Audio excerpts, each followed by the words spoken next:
The MOA, Memorandum of Agreement on Ancestral Domain with the Muslims, is that it's not a religious question, but a question of land and social injustice. If we solve this properly, then we will have peace. The Muslims don't want a separate nation state, contrary to what's being said.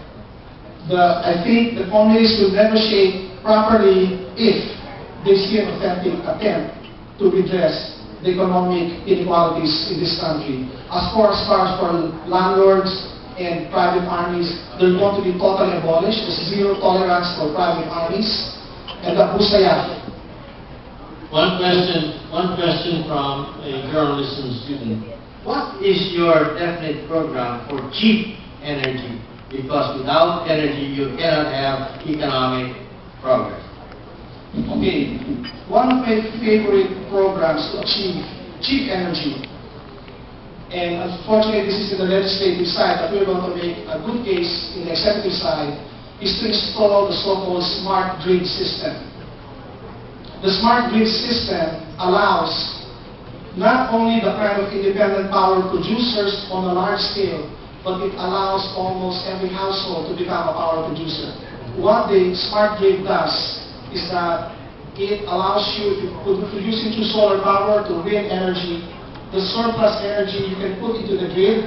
There's a counter, and then if you put a surplus, you're not going to have any electrical bills. And this is one of the reasons why in the United States and in Europe there's a massive development of renewable energies because of these policies. We are also number 2 in the world in terms of geothermal.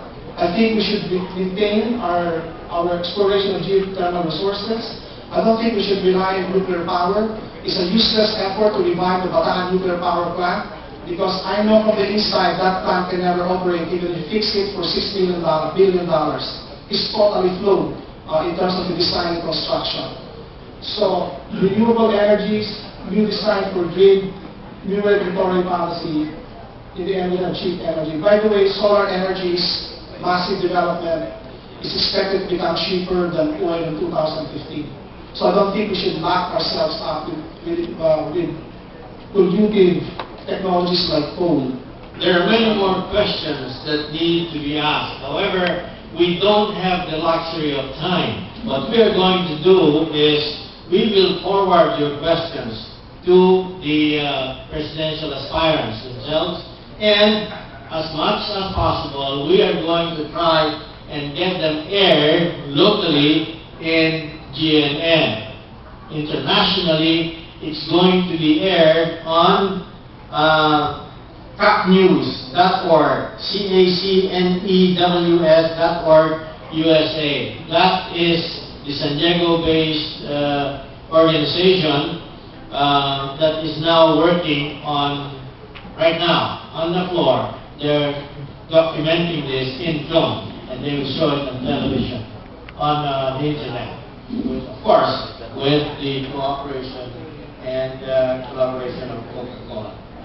Well, our next speaker is right there in the holding room, and we thank you very much for being